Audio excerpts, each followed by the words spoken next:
Menteri Perdagangan Zulkifli Hasan menyebut bahwa inflasi bahan pokok usai Natal dan Tahun Baru 2024 turun hingga 0,41%.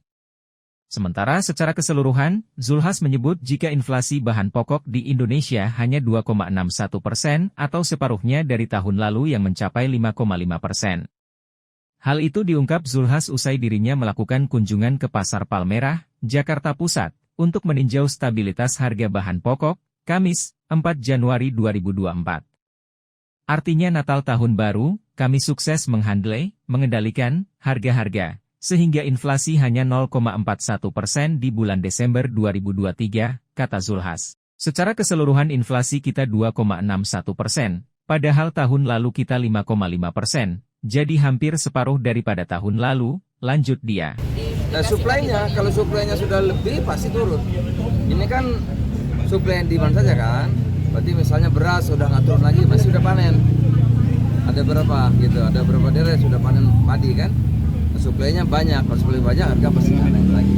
Ayam nggak naik itu harganya murah, kenapa? Pasti suplainya lebih banyak suplainya ya. Cabai kenapa harganya sudah mulai bagus? Pasti produksinya. Saya kira begitu. Terima kasih ya. Nanti diundang di kantor kan? Menteri Perdagangan, kemudian Menteri Pertanian, itu atasnya Menko, atasnya lagi Pak Presiden, gitu ya, berhasil menghandle sehingga inflasi Desember untuk tahun kemarin terendah. Ya, selama beberapa tahun terakhir hanya 0,41. Ya, 0,41.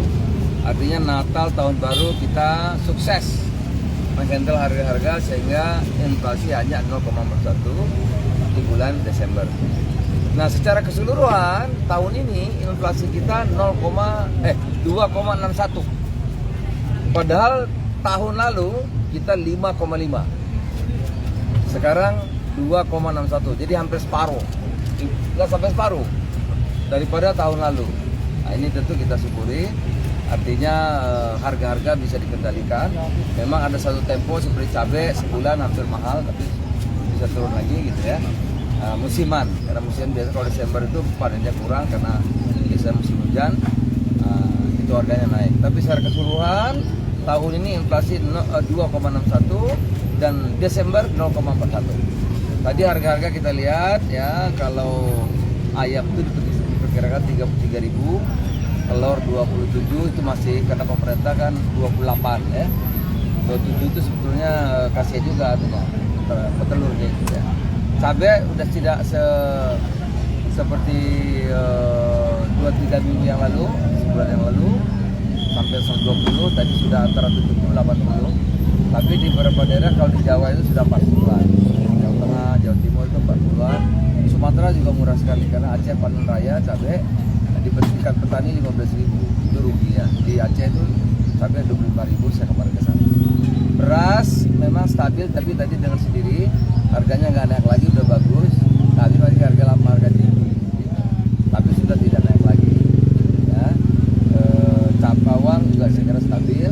Nah itulah teman-teman di awal tahun 2024 ini harga-harga sembako, inflasi bisa dikendalikan dengan baik. Tadi kita cek langsung. Pak, tadi kan terkait dengan cabai rawit nih, tadi ditanya harganya masih cukup tinggi ya. Sarannya di 100. Akan ada mekanisme kah dari pemerintah? 70 sampai 80. Jangan nambah-nambahin. Ya. 70 sampai 80. Nah, sekarang memang kendalanya saya kira tadi kami juga sudah koordinasi. Karena daerah penghasil itu sudah 25.000, 20.000. Berarti kan ada grosir seperti Kramatjati, ada pengumpul lagi, ada sampai sini, ada rantainya yang panjang ya. Nah, oleh karena itu di beberapa daerah saya minta bupatinya bisa turun tangan, subsidi transport bisa jualan ke Jawa kan untungnya besar. Karena di tempat asalnya itu kan harganya 20. Nah, memang transportnya itu yang menjadi harus pesawat. Karena kalau dari Aceh ke sini pakai bus nggak mungkin, atau pakai truk busuk. Nah, oleh karena itu jangka panjang cabai itu memang perlu teknologi ya. Sehingga kalau panen itu bisa dikeringkan, diambil airnya ya. Tapi waktu diperlukan dikasih air gitu seperti cabai. Itu target. Jangan lupa subscribe ya.